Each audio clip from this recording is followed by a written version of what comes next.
Today I will tell you the story of the recently released film Knock at the Cabin. It is a great apocalyptic psychological horror film by my favorite M. Night Shyamalan. 7-year-old Wynn is vacationing with her parents, Eric and Andrew, at their remote cabin in rural Pennsylvania. While staying there, Wynn is approached by a mysterious stranger named Leonard. Initially, he seems charming and explains that he needs Wynn and her parents' help to save the world. However, while Wynn and Leonard spend time together catching grasshoppers, she becomes suspicious when 3 other people show up with makeshift weapons. She gets scared and runs away from there to her father in her cabin, and tells them that 4 people with weapons are coming towards them outside. Then she brings both her fathers inside the cabin and locks them up, then explains the whole thing to her father. But they are not able to understand why Wynn is saying this. Only then there is a knock on the door. Eric and Andrew approach the door and Leonard tells them to open the door from outside. But they refuse to open the door. Leonard has the names and all the information of those 3 and they are on vacation now. He asks to open the door again and then Eric and Andrew get shocked. Leonard says that he has very important work to do. They see the weapons near them. Then Andrew wants to call the police but all the lines are dead. And this thing is known to everyone outside because they only cut the line. They get scared and Andrew says that he has a gun. But Eric doesn't know anything about this. Actually, the gun is kept in the car, he tells Eric. Outside they are talking about breaking the door. Then they close the cabin completely and hide. Now they try to enter the cabin. A woman walks in and Eric then starts fighting with her. She knocks him down and Eric gets hit on the head. Andrew steps forward and by then Ron Weasley has also entered. He fights with him in which Andrew knocks him out. Leonard grabs Wynn and tells him to stop. Then we are shown the scene of the past. Andrew had met Eric's parents. When they left there, he understood that his parents were not happy with their relationship. But Eric didn't care about these things. And there they vowed to be together forever. In the present, the 4 ties both of them, and Wynn sits with them. Leonard tells that they have come there for work. He has no choice. But Andrew is furious with them. He says the time has come, then all 4 would come in front of them. Then there a woman comes forward and tells them that her name is Sabrina. She is from Southern California and has come here leaving her dear sister alone. She has come to talk to both of them after spending all her savings. Then Leonard comes forward and tells them he is from Chicago and is a 2nd grade teacher. Along with this, he is also a bartender. Then Redmond tells that he lives in Massachusetts and he works in a gas company. He wants to kill them, but Leonard tells him that according to his vision, we cannot do so. Andrew and Eric don't understand their talk. Then a woman named Adrienne steps forward and tells that she is the chief cook in a Mexican restaurant. She likes to feed people and has 2 cats. All 4 of them had never met before. Eric tells them that he doesn't want to join any group.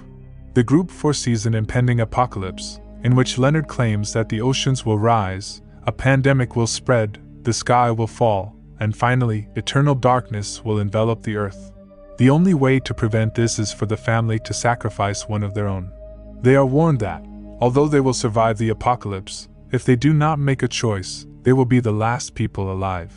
Eric and Andrew suspect that the group is lying, and that the attack is motivated by hatred and delusion. Leonard tells that he understands their condition, but this is the truth, and they have not come here just like that. Andrew says that none of us will give life. They get scared and Leonard tells them that if none of them dies, so one by one they will sacrifice their lives. And first, a tsunami will come into the world and then a disease will spread. After some time the sky will burst and in the end, the whole world will be covered in darkness. The whole world will end with this thing, but all 3 of them will be alive. To see the whole world in this condition, in which the first thing will begin from the first death. Andrew finds all these things nonsense, and they will not do anything like this. Then Redmond comes in front and kneels down. Then puts a white cloth over his head and Eric, who is concussed, sees a figure of light as behind him, seeing which he cries. He says he is giving his life for humanity. Then the other 3 beat him to death with their weapons. Wynn gets scared of this thing. Andrew and Eric remember when they went to adopt Wynn. Then he was very happy and Wynn liked him a lot. Now their family is complete, as Andrew had said. In the present, Leonard is scared and he vomits. Redmond's dead body is then brought out, and they start cleaning the house. The director of the film, M. Night Shyamalan, is seen in an advertisement turning on the TV. Media reports show devastating mega tsunamis, which Leonard declares is the start of the apocalypse. Video footage is shown a tsunami hitting the Oregon coast. Eric asks Andrew how is this possible, and Sabrina is horrified there. Leonard asks the next day to take the decision of both as soon as possible. Eric remembers when the three of them were coming to the cabin. Then he was quite happy playing his favorite song, Boogie Shoes. They came near the cabin and they liked that place. They were enjoying a lot taking a bath in the nearby lake. Presently, Sabrina bandages Eric's head injury, and she apologizes for all these things.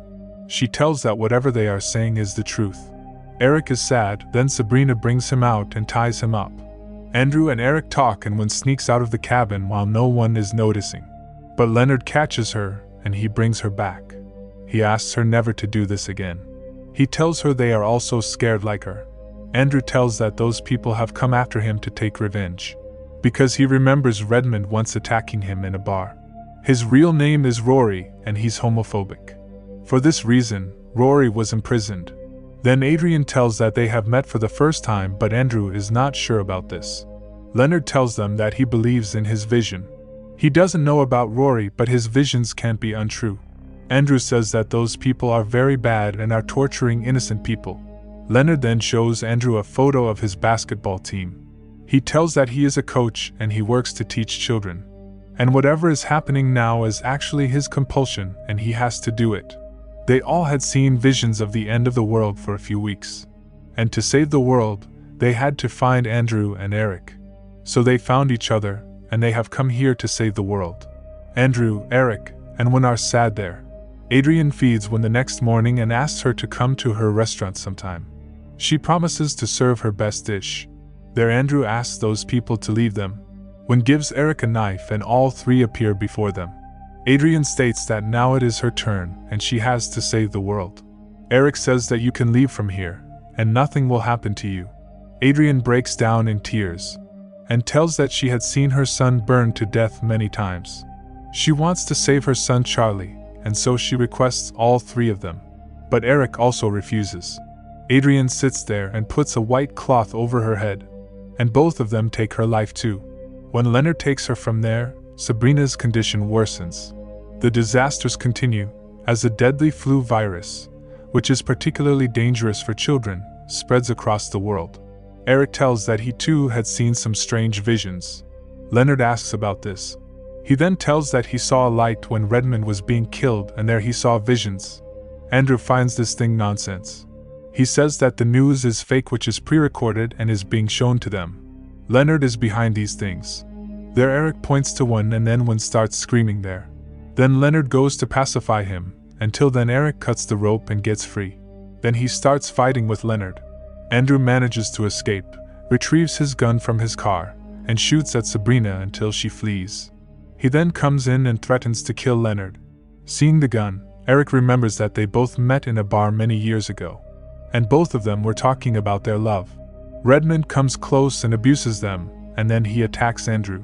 Then he left, and then Eric took care of him. His head was treated in the hospital, and since then Andrew had started living in a rage. That's why he had bought a gun, so that he could protect them when the time came. He finds Redmond's wallet and proves to Leonard that he was Rory, and he tells that he had come only to take revenge. Leonard agrees with him, but he does not know how he got this vision. Sabrina breaks into the house and is shot fatally by Andrew. Then he brings Leonard to the lavatory and locks him up. Inside he starts breaking the window. Leonard tricks Andrew into coming into the lavatory by making him think he escaped through the window, and then overpowers him, stealing the gun. Leonard sacrifices Sabrina and the broadcast shows spontaneous plane crashes occurring around the world. Even when seems to be getting these things right now. Due to the fall of the plane in the whole world, the cities are being destroyed. Eric is now scared because of whatever is told in the news Leonard already knows. Andrew says he is a liar. How could he know these things? Leonard tells that he has seen all these things many times in his vision, and there Eric also finds these things correct. Andrew tells that the end of the world may be true, but nothing is connected to the death of those people. Then Leonard asks them to walk outside. Now Leonard is about to take his own life. He informs them that after his death, they will only have a few minutes to make a decision before it is too late. Eric tells Wynn to hide in a nearby treehouse. Then Wynn leaves from there. Leonard tells that he also does not know why he got this vision. He sacrifices himself by cutting his own throat. Upon his death, the sky becomes even darker, and lightning strikes, causing fires and more planes to crash. Eric now believes that the events are real and that the intruders represent the four horsemen of the apocalypse. Not wanting Wynn to grow up in a destroyed world, Eric offers himself as the sacrifice. He reveals that in the light during Redmond's sacrifice, he saw a vision of Andrew and an adult Wynn.